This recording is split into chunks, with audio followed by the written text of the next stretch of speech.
সিরিয়ায় ইরানি দূতাবাসী হত্যার প্রতিশোধ দিতে ইসরায়েলে হামলা চালায় ইরান। এখন পাল্টা বদলা নিতে নানা ছক কষছে নেতানিয়াহুর মন্ত্রিসভা। তার জন্য বিভিন্ন দেশের সমর্থন পেতে দেন দরবার করে যাচ্ছে ইসরায়েল। দুই দেশের পাল্টাপাল্টি চোখ রাঙানিতে থমথমে পরিস্থিতি বিরাজ করছে গোটা মধ্যপ্রাচ্যে। নিজেদের পক্ষে সমর্থন নিতে ইতিমধ্যে ৩২ দেশের কূটনৈতিকদের দ্বারস্থ হয়েছে ইসরায়েলের পররাষ্ট্রমন্ত্রী। শান্ত ইরানকে অশান্ত করতে মরিয়া ইসরায়েল পাল্টা হামলার জন্য যুৎসই সময়ের অপেক্ষা বলছে ইসরায়েলের যুদ্ধ মন্ত্রিসভা।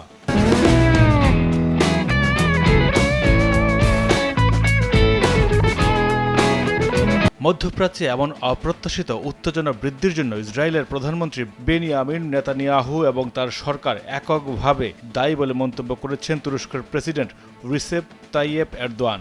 মঙ্গলবার মন্ত্রিসভার বৈঠকের পর আঙ্কারায় এক সংবাদ সম্মেলনে তুর্কি প্রেসিডেন্ট একথা বলেন, এমন খবর প্রকাশ করেছে আল জাজিরা।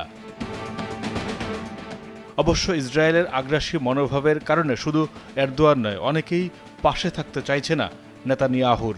বিশ্ব নেতারা মনে করেন আঞ্চলিক সংঘাত উস্কে দেওয়ার চেষ্টা করছে ইসরায়েল।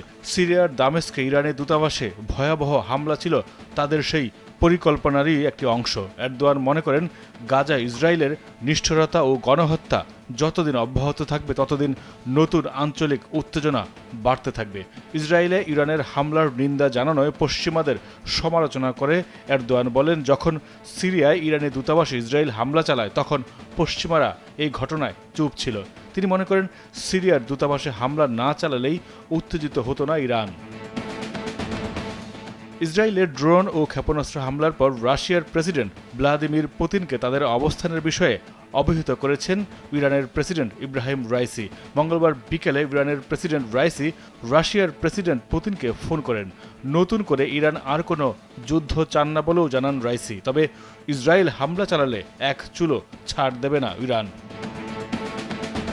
পুতিনের আশা যা হওয়ার হয়েছে, এখন বৈশ্বিক স্বার্থে সব পক্ষ যৌক্তিকভাবে চিন্তা করবে এবং শান্ত থাকবে।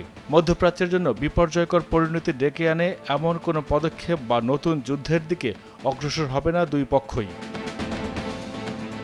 চলতি মাসের শুরুতে সিরিয়ার রাজধানী দামেস্কে ইরানি দূতাবাসে ইসরায়েলি হামলার বদলা নিতে ১২ দিন পর ইসরায়েলের ভূখণ্ড লক্ষ্য করে নজিরবিহীন হামলা চালায় তেহরান। তাদের সঙ্গে হামলায় যোগ দেয় ইয়েমেনের ইরানপন্থী সশস্ত্র গোষ্ঠী হুতি।